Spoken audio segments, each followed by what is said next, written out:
I've been reading Ryan Ham from Charles Bukowski, and I've been stuck in a mix between this is so refreshingly different in writing style to all the Russian writers I've been reading recently Uh-huh. because he's so, it's like short sentences, Yeah. punchy, simple language. Yeah. It's sort of nice. I kind of like it. I also reading him matches at least this early to the impression he as a person has made on me, where it's kind of rough, dirty, and It kind of was blue so dope color. for me to see the video. I haven't seen his videos. Oh, So when really? I saw it, I was like, wow, this is magic. I read I guess probably all of his books, like at least 3 or 4 times. So, Wow. yeah. I've seen at least like 7, 8 videos of him, but I Okay. never read a book. Right. So Okay. I had Yeah. had a sense of him as a person, Yeah. and I knew I like him, and I Yeah. knew I probably will like his books, but I'd never read Yeah. one. And so now that I started, I'm like, oh, this is kind of rough, dirty, blue color, Yeah. But also kind with a of. beautiful, super fine sensibility, poetic view of life, right? In all Yes. the, being in a back alley covered in puke, but still kind of. Yeah, there's definitely a sensitivity to his Yeah. roughness, right? And Yeah. a beautiful perception. Yeah. Um, but it's also, again, kind of very dark, right? Like I don't know where this is going, but I don't see a happy place. He has humor, like he Yeah. uses humor in it, Yeah. but it is dark, dark shit that has happened. Just one thing after the other that makes you feel bad about humanity in one way or another. Right? There's really no lightness. I'm like, wow, look at how this is completely opposite in writing style, the tempo, the style, the time period, the voice, everything is as far away from like the Russian existentialist or whatever the fuck you want to call them, the Dostoevskis and Tolstoys. It was very, very different. But the darkness is the same. Like, what the fuck? And it does not match my current mood or my environment, right? I mean, like Greece, this beautiful ocean, and I'm Uh, reading this and I can't quite enjoy it because I'm like, I like the snappiness of it. That fits my mood, but mm, the subject matter is so dark in mm, some ways that I'm like, whoa, this is so heavy. Um, there's one little part in it. That's why I wrote to you something about like eating chips. And you're like, what the hell do you want from me, Stelly? And I said, I'll tell you later. mm, It's that part where he becomes friend, where he's like, the school is this outsider. People think he's crazy because he's not talking. He's sort of a weird kid. And he hates all the people in the school and all people in general and has a very difficult home life. And so there's this nerd that sits next to him one day and is like, hey, my name is so and so. What's your name? And he takes a look at the kid and he thinks this kid is a total nerd and I don't like him. And the kid is like, oh, my name is so and so. What's your name? And he's like, Henry. And the kid is continuing, oh, I have a peanut butter sandwich. Do you also have a sandwich? And he's like, what does this nerd want from me? I don't like him. mm, And then he goes, do you want some potato chips? And he looks at the potato chips and he's like, they were crisp and you could see the sunlight through them. They were thin and crisp and salty. And I took a potato chip and they were great potato chips. And then the kid keeps talking to him. He's like, oh, da da da, how this, that, and the other. And, I take another potato yeah. chip. And then it's like, the kid is like, hey, should we go home back to school together? And he's like, not answering. He's like, all right, bye. And he leaves. And he's like, those were great potato chips, right? He's just like stuck on that thing. And then when he's about to go to school, all of a sudden that nerd appears next to him and they walk next to each other. And he doesn't like him, but he sort of allows it to happen. Mm, And a couple of moments later, there's a bunch of bullies that were waiting after school to hit up the nerd, and that kind of explains why the nerd wanted a new friend and walking with somebody home. mm, And they start, grabbing the nerd and punching him and throwing him on the ground and like fucking him up. And then they look at him and they're like, oh, you're the friend of the nerd, we're gonna hit you too. And they kind of intimidate him and they're about to hit him, but they finally don't do it. And so he walks the nerd home and the nerd is like bloody nose, all his clothes are fucked up. And he had this like super, high pants, suspensors, like this super, the look that made him get bullied and punched. And they get to his home, and the kid walks in, and he hears his mom going, "What? Your clothes are a mess again. Your face is a mess. Why are you doing this every day? I'm telling you, today your clothes have to be perfect. And every day you come here like you're like some wild animal, blah, blah, blah." And the kid is not answering. And she keeps, screaming at him. The kid's not answering. And then she starts hitting him. And she's like hitting the kid. And he can hear the kid, crying. And then at the end, she goes, "Okay, now go and practice your violin." He's like, and he starts playing the violin. And I don't like how it sounds, and I get up and I leave. And then I don't know how he wrote it. He wrote it beautifully and poetically. And he's like, I went back on he played the violin. I didn't like how it sounded. So I started walking home. Those were really good potato chips. And then he goes to the next chapter. That to me was so beautifully, he beautifully described sometimes both the complexity. On the one hand, this nerdy kid, there's a whole life story that is packed in these 3 pages of who this kid is, what burdens this kid carries, and what motivated this kid to feel the need to find a friend. And the way he approached, with friendliness, then with offering a sandwich, then with like offerings, like, what can I give you to make you like me and stay close to me because I'm afraid and alone. And then on the flip side, the simplicity in which sometimes we choose relationships, right? That Hendrik kid is just like, I don't like this guy. What does this guy want from me? This guy's a nerd. Fuck this guy. But then, potato chips. These potato chips are really nice. And that's it. Like, on the one hand, it's like, why did you seek out this human connection? It's like, well, I'm lonely, I'm bullied, I'm afraid, all this dramatic stuff. And why did you allow this human connection to happen? Potato chips. He had really nice I had really yummy potato chips. There was no other reason.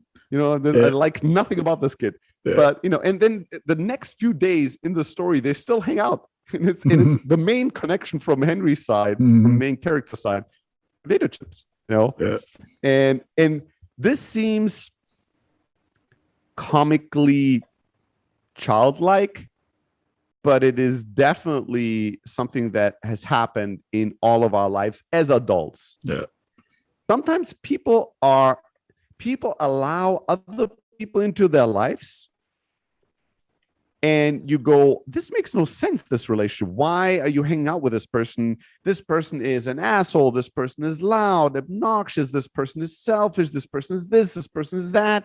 Why are you friends with that person? And the answer could be as simple as potato chips. It could just be because he's rich.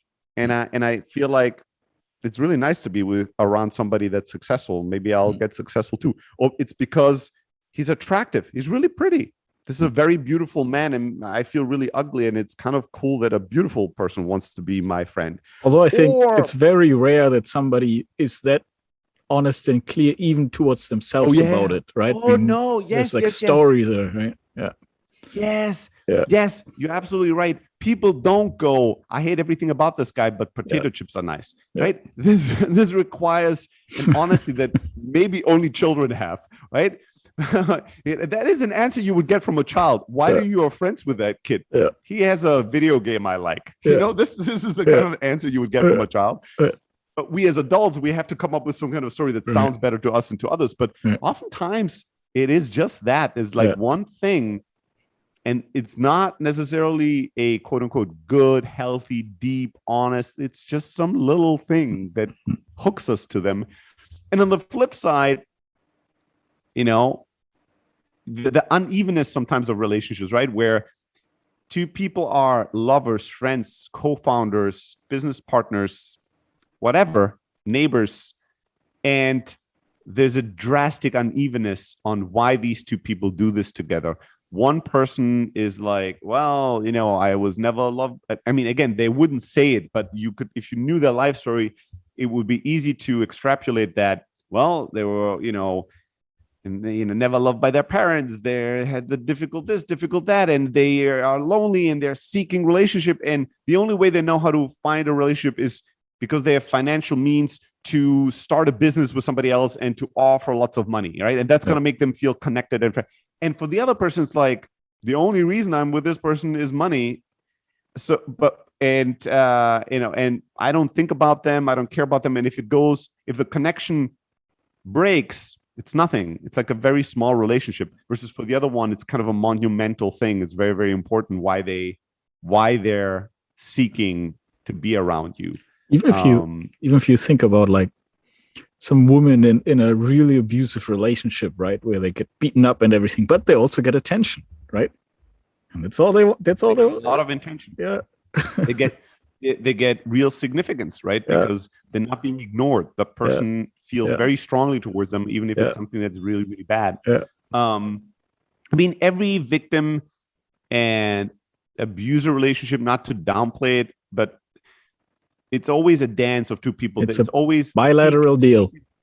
It's seek and find. You know, like the people choose to find sometimes people that will treat them badly, or choose to find people that they will easily be able to mistreat. And it's a cooperative effort. It's not a singular effort. But I just loved. Now I can't, like, this to me, potato chips now sucks. This is stuck now in my mind. I look at people and I go, that's his potato chip. This is it. This is the potato chip. This is why I like this person. This is why I allow this person into my life and into all these situations. Potato chips. But I wonder if there's a lot of potato chips in our lives that we then transform through the power of narration into, I saw that he needed a friend and I related that he also had a difficult home life. And I think what connected us was that being lonely in school. And so I thought I'd be his friend. And it's usually narration that is self-soothing and self-serving, right? It's like some version that is not as trivial and kind of, I don't know. I mean, you could judge one for saying the reason I'm hanging out with this guy is because he offers me salty potato chips. That doesn't seem honorable. It doesn't seem admirable, right? So we twist things around in ways that still make sense to us, right? We could easily convince ourselves, I was lonely and he wasn't. Maybe we were both lonely and that's why we became friends. That kind of makes sense, that version of reality. And that would make sense to everybody else. And it kind of sounds sweet and nice and good versus I didn't pay attention to what he was telling me, but he was offering me, chocolate. Yeah. And so I was hanging out with him because I liked the chocolate that he was having. That if you tell this to somebody as an adult, it's almost impossible that you would not get criticized for this in one way or another. Yeah. It's also kind of where you set the standard, right? Like, I think in friendships, if that's the standard you set, it's probably not a very happy personal life. Now, in work, I actually think this is probably the much more common scenario where, you work for whatever company, they give you the paycheck, they give you this, they give you and everything. And it's like, that's the potato chip, even though you don't give a fuck about this company that's whatever you're in there, fulfillment department, and all you do is like put in the numbers here to there. And it's like, there's nothing in it other than that potato chip. Yeah, there are areas in life that are more transactional than others. Yeah. And the more transactional the relationship, the more obvious it is if it's clean or not, and the easier it breaks apart when it's not working. If I walk into a grocery store, I give you $2, I pick up whatever and I leave. It's very transactional. Like, I obviously just want the gum. I didn't walk into your store because I care about you, your life, the employees of your company, your future, your struggles. I just want the gum. And which is also, don't care about which is also fine, right? Like in this case, whatever. But to me, there's still like, when you're working for a company, you're basically giving a third of your lifetime, right? As long as you're employed to that company. And then if all it is that paycheck, right? But you hate the job, or you really don't give a fuck about anything there, that's tougher than walking into a store where you don't give a fuck. Of course. It's not just tougher, that's sad. Yeah. Because you could do like there's, let's say, work. There is, let's say, family. And then let's say, to simplify it, friends and whatever. There are people then in all three areas are potato chip focused, right? They work somewhere where they think they'll have optimal transactional value they can abstract, or something that's very precious that everybody will admire them for. They hang out they only have friends that will make them feel a certain way. Like this, sometimes there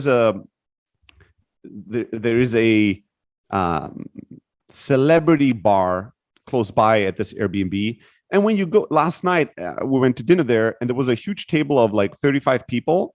And there was clearly that it was one celebrity, and then there were 35 people that were the not the entourage, but kind of the swarm clique, around, like parasites around a whale. And you could, with the women in that group, you could easily make an interpretation that would say, here's somebody that's not very attractive, that's not very young, but that seems to be powerful and well-known. And here seems to be, 15 women that are very young and incredibly attractive, right? I wonder what they have in common to be such good friends and breaking bread and having dinner together. And it's clear there that it's very transactional, right? Like, I want to be, the rich dudes want to be with as many pretty women as possible. And those are their friends. They go on vacations. They invite beautiful looking people to hang out, to go on travels, to be their friends, because they seek beauty as a thing that would make them feel good. And these beautiful people, they don't have wealth. So they're like friends. They try to seek friendship with wealth because they want to have wealth, experience wealth in their life. So it's very potato chip transactional, although they are playing the theater of, we are friends. Oh my God, I love him. Oh my God, she's amazing. We're such good friends. But there is not much depth to that friendship. Nobody's really listening to anybody, and each one is grabbing into each other's potato chip bag and is picking up the yummy potato chip. And at the end of any interaction, they both reminisce, those were good potato chips, right? They're not reminiscing, wow, I love Frank, right? I like being around Timmy. It's like, I like the potato chips. Yeah. And you could do that in your kind of friend circle. And some people do that with their family, right? Either by rejecting that family or by being in a closer relationship with one person in the family because of something they're getting from that person. Maybe it's, the mom that is, drastically affectionate. And so whenever I go, she's doing everything for me. She's cooking for me. She's cleaning for me. And so I have a very close relationship with my mother, but it's not a close relationship. You don't know shit about your mom. You're never interested in her on how she's really doing. What you're interested in is the potato chips she's offering you, right? You're just there to get something. And in work, it's probably mostly the case, right? There's people that do this in all areas of life. There's people that do this in 2 out of 3, and there's people that only do this in 1. And if it's only in 1, it's most likely in the work one, right? Because that seems to people, because it's a more transactional place of life, category of life. People go, well, why are you working in this big, whatever, accounting firm? And they're like, well, it's a big name, and lots of people want this job. And my parents are really happy that I work there. And, if I work 15 years really hard, I could make partner. And if you listen to this, those are all potato chip. Those are not good reasons. Other people will like it. Other people approve of it. Other people desire it. Those are not good reasons for you to do something. Yeah. I love it. Like there's still a lot of book left to read, but this will never leave me. Mm-hmm. This little interaction between 2 children, 2 outsiders in the school that lasted 4 pages, still working in the back of my mind. I'm like, potato chips. Yeah, this is it. It's so simple sometimes. I just like the salty potato chips you're offering me. I don't know. Also, if it's the same book or not, there's also like one story where he describes how he's sitting at the table with his parents, and then the father is talking, and then he's eating and he's chewing, and he's like, the sound of the chewing is getting so, so obnoxious, and he hates it. He just hates it so much, and he sees in it like a representation of almost everything that's wrong. It is the same book, and Okay. there's one scene that's even more powerfully described to me. At least it's stuck out for me, where the first time where he gets hit by his father, like hands down, strap, and then really like being whipped to pieces. And then he has to come down for dinner. And he goes to the dinner table and he goes, I'm not that hungry. Can I please go back into my room? And then the father screams like, oh, this is the food that your mother made. You're going to eat every little piece. That plate is going to be clean like nothing. Nothing's going to stay on it. Sit down and eat and be appreciative. He sits down and he's like, that food was not food. It was his parents. It was everything they lived for and they represented. And he was swallowing it without chewing.